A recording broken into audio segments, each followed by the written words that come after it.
la démocratie sous contrainte. La démocratie de l'impérialisme, nous ne sommes pas dedans. Nous ne sommes pas d'accord, c'est une démocratie de misère.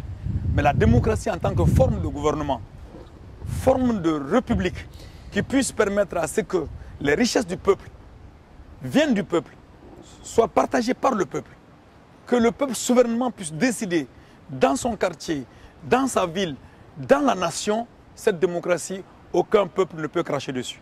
Pas plus que les peuples africains. Et cette démocratie ne peut pas être apportée par nous, par la France d'aujourd'hui, par la France dépositaire des valeurs du capitalisme et de l'impérialisme. Ce n'est pas possible.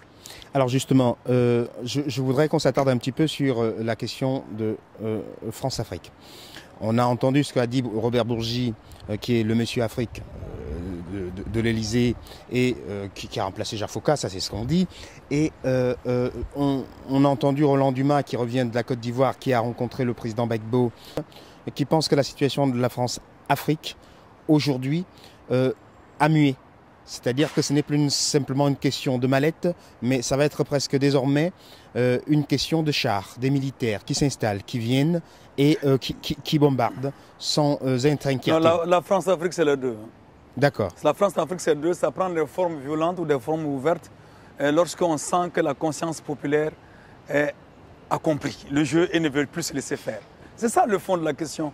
Parce que cette France-Afrique a été instaurée par le général de Gaulle, qui par ingratitude a refusé que les peuples africains prennent l'indépendance, sans qu'il ne s'implique lui-même là-dedans pour maintenir le réseau. Aujourd'hui, alors que ce sont les mêmes peuples qui ont aidé à sauver. La France à se libérer. Moi, ma maman, paix à son âme, sa grande sœur, paix à son âme, jusqu'à leur mort, ils criaient à longueur de journée parce qu'ils portaient sur leur tête 40 kilos pour faire 80 km pour venir donner ça, pour l'effort de guerre.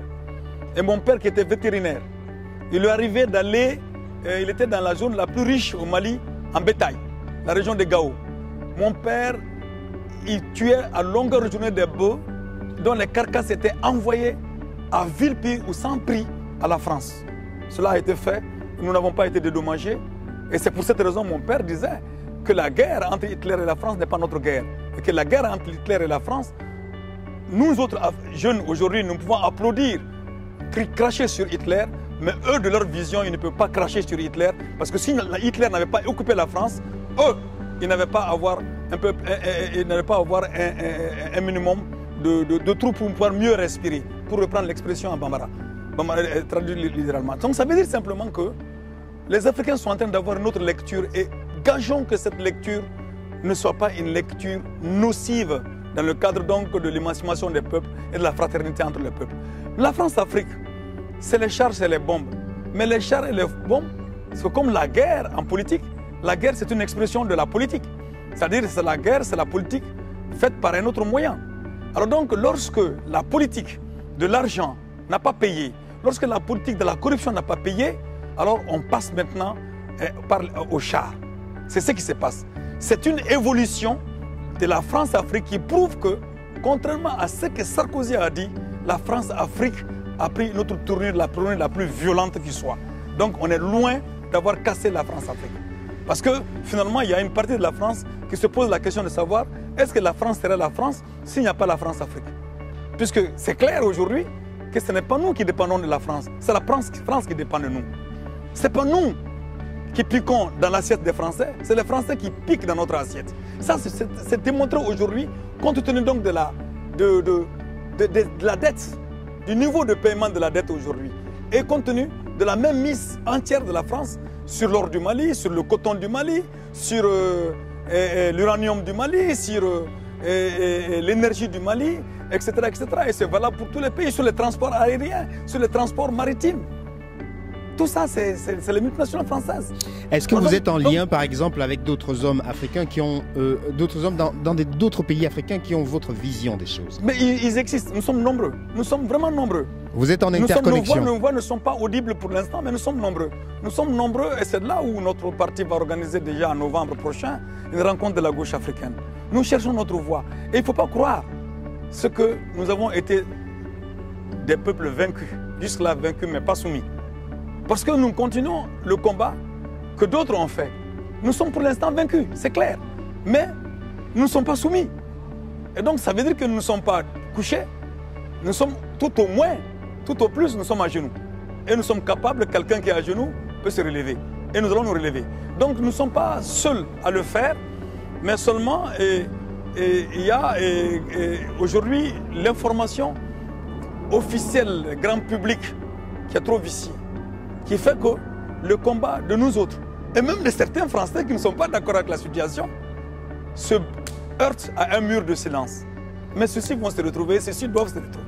C'est ça le demain qu'on pourrait construire ensemble. Alors donc pour dire simplement que la France-Afrique, c'est les bombes, parce que c'est la politique qui le veut aujourd'hui, et Sarkozy n'a eu aucune volonté d'en mettre fin, parce que toute sa conception philosophique et politique se trouve dans le discours qu'il a tenu à Dakar. De nier la colonisation, de reconnaître le rôle d'évangélisation de la France, de reconnaître le rôle civilisationnel de la France. C'est ça le sens politique de son discours à Dakar, au Sénégal. Alors donc, la France-Afrique, Robert Bourgi a parfaitement raison, c'est Robert Bourgi, non? Robert Bourgi. Il a parfaitement raison, mais il n'a pas tout dit. Parce qu'il n'a pas parlé de Sarkozy. Mais que devrait-il dire de Sarkozy? Ce qu'il peut dire de Kadhafi, au moins, de Sarkozy, au moins sans aller loin, que Kadhafi a été très clair. C'est moi qui ai payé ta campagne présidentielle. Alors donc il ne faut pas que Kadhafi exhibe ses preuves. Et Kadhafi peut les exhiber aujourd'hui.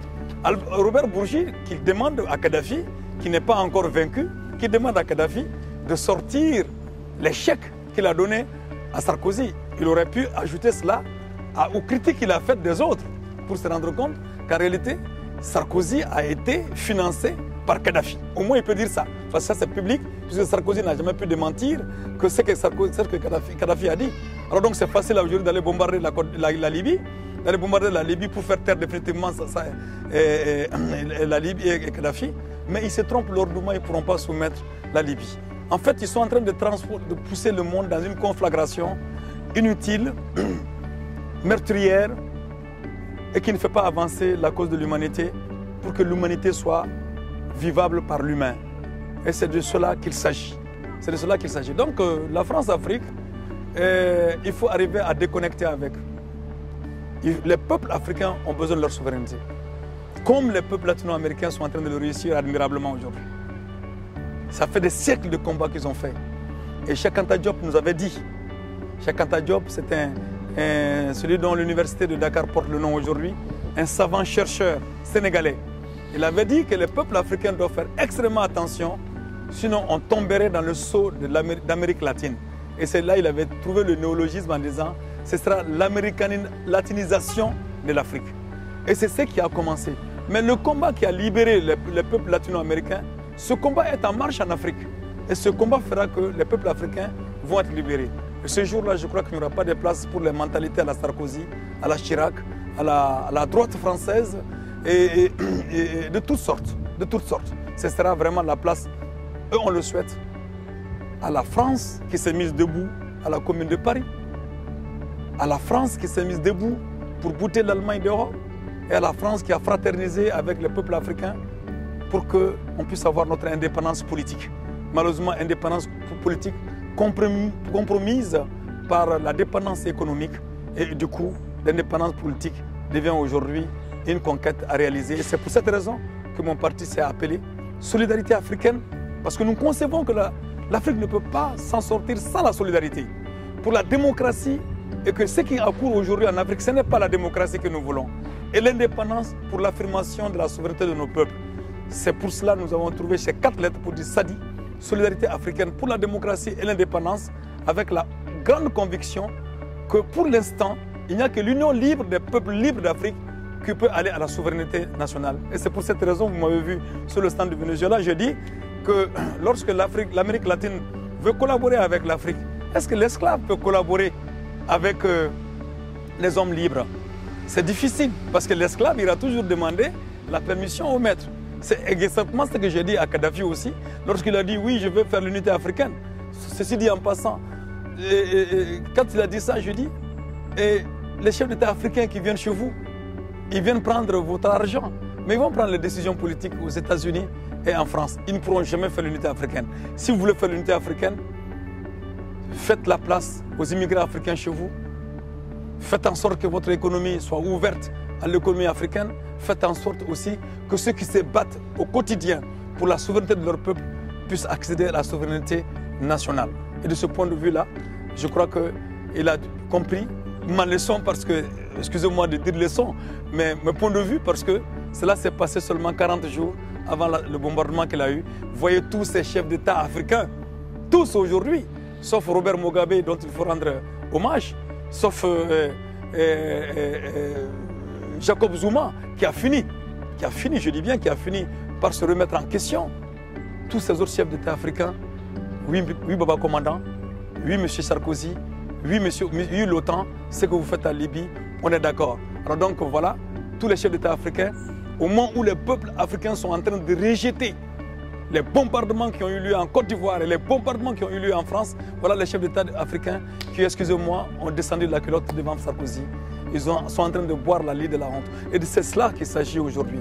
Et notre candidature, c'est pour être un espoir pour les peuples africains, pour le Mali et pour les peuples africains. Que le Mali soit le terreau de la résistance africaine. Nous y allons. Parce que, vous savez, on m'a toujours dit qu'avec ce langage que vous avez, vous ne pouvez pas avoir le pouvoir. Parce que le pouvoir se prend en France. Je suis un homme qui aime relever les défis. Ces défis, nous allons relever. Mon parti aime relever les défis. Le défi, nous allons le relever et nous battons pour relever le défi. Sans avoir d'ordre à prendre aux Champs-Élysées, au Quai d'Orsay et dans les milieux obscurs de la France-Afrique, nous voulons compter avec notre peuple, le peuple malien, avec ce qu'il y a de sain au sein des pays africains et ce qu'il y a de sain et de juste au sein du peuple français pour pouvoir relever le défi, prendre le pouvoir contre l'impérialisme français et contre ses représentants locaux. Nous pensons que nous pouvons relever le défi et nous voulons le relever le défi sans faire de compromission, aucune compromission avec l'impérialisme et avec ses supports. Voilà ça, un grand défi que nous sommes en train de faire et nous allons le relever parce que le jour où nous descendions dans la rue pour braver le régime de Moussa Traoré, je ne t'ai pas donné vivant, c'est clair. Beaucoup de mes camarades n'étaient pas donnés vivants. Mais nous n'avons pas eu de consigne de la part de la France. On n'a eu de consigne de la part de personne d'autre. Nous avons été, comme je l'ai dit à son temps, manipulés par nos problèmes. Parce qu'on disait qu'on était des manipulateurs manipulés. Alors nous ne sommes pas manipulés. Nos problèmes nous ont manipulés et nous ont mis dans la rue de cette même manière. Nous ne sommes pas des sous-hommes. Nous sommes des hommes entiers. Et moi, je peux vous dire, je suis un produit typiquement malien. Je suis né au Mali, grandi au Mali. J'ai fait que mes établissements scolaires qu'au Mali. Je ne suis allé faire des stages nulle part. Je pense, et puis il y en a beaucoup de Maliens qui sont comme moi. Et pas seulement des Maliens, des Africains qui sont comme nous. Et je suis convaincu que c'est ça, cette démarche, pas moi, mais c'est cette démarche qui constitue l'espoir pour l'Afrique. Et cette démarche, nous devons vraiment faire en sorte qu'elle puisse avoir des points de jonction. Il faut des points de jonction. Et je crois que la diaspora a un rôle extrêmement important à jouer là-dedans. Par la maîtrise de la technologie, par l'information à donner pour désaliéner le peuple français, pour désaliéner le peuple européen. Parce qu'il y a une aliénation mentale qui soumet les peuples et qui fait que les peuples se regardent à travers le prisme, c'est-à-dire l'image déformée de l'un et de l'autre. Et là, vous avez la diaspora, un rôle capital à jouer dans ce sens-là. Consacrez-vous seulement à cela, à désaliéner, à montrer l'Afrique, pas en beauté qui n'existe pas, mais dans sa vraie réalité. Mais beaucoup plus dans sa volonté de pouvoir sortir de cette situation-là. Si vous le faites, si vous continuez à le faire, à être nos porte-voix, nous qui sommes sur place, à le faire, vous aurez contribué vraiment à ce que les chaînes de la servitude se cachent en Afrique. Omar Mariko, je vous remercie. Moi, je vous remercie.